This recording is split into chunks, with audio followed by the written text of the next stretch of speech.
Okay. Now, we're not going to worry about smoothing that out. We do have fondant smoothers, several kinds. We'll go ahead and take this and just smooth it out a bit. And probably what I will do is I'm going to take some of these edges off here. Don't need those. So we'll pull those out because all it will do is stretch it. Don't need that. We don't need to work against ourselves. Okay. Then to treat my board, what I'm going to do is we're just going to put some shortening on this. Same principle. I've used Karo syrup before, but this seems to work the best. It's a little bit more forgiving. Once you get the syrup on there, it comes really sticky. And if you try to move the fondant, it's not as forgiving. So this shortening actually is the best bet. Okie doke. A little bit on the sides here.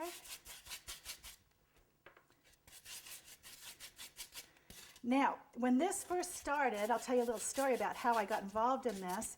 One day I was watching television, and Donna Dewberry's show with the one stroke was on. And I was watching it, and it looked really easy. The technique itself was something that I felt was learnable, even for me, who is not an artist, by the way. And what I thought was, if we could adapt this to cake or cookies, gosh, this would be great. So I actually signed up for one of her certification seminars in Vegas. So it's pretty funny. I show up and everybody's going around the room introducing themselves, and they're talking about what they want to do with this technique. And some people were saying, I want to paint cookies, I want to paint cakes. Well, it comes around, no, they didn't say cakes, I'm sorry. They said, I'd like to paint murals, I'd like to paint furniture, I'm going to paint clothing. They come around to me and I said, I want to paint cakes. And the whole room got quiet. So Donna looked at me and she came up to me afterwards and said, Laure'l, she said, many people have tried with this, but they just couldn't break through with it. Okay, I rolled that on, and I'm going to stick this on the top, and then we're just going to roll this over. Okay. All right, now what I do is pick this up, push it down on there. See how cool that is? Lifts it right off the table. Now, if for some reason you happen to get a little bit of and you can see the shortening on there.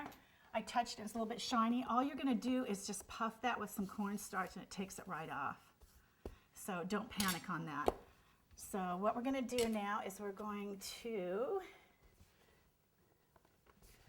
and you want to pull away. If you know anything about sewing, what you do is you pull the gathering out with your hands and then push it down. So pull out and push down. Okay, and we're getting all that fullness out of there because you want it smooth right down to the bottom since we're going to be painting the surface. The smoother the better. Okay, I think we got it there. Okay, now before I actually smooth this down, I'm going to go ahead and puff that up so it doesn't stick. And my edges will go ahead and smooth too. Now, normally, hate to mention product names, but I like to make my own fondant most of the time, but I do like to use the satin ice when I don't. It's just a great product, inexpensive, tastes great. If a chef will endorse it, you know that there's some credibility behind it. Okay, and then what we're going to do is we will pull this off, and we're going to go ahead and cut this. Okay. And these little pizza wheels, we were laughing. These things are like gold. We actually found these in the grocery store, and they were hanging on the aisles. Those little Duma floppies they stick on the aisles. And I grabbed as many as I could and tried to reorder these. You can't. Okay, we'll take this away.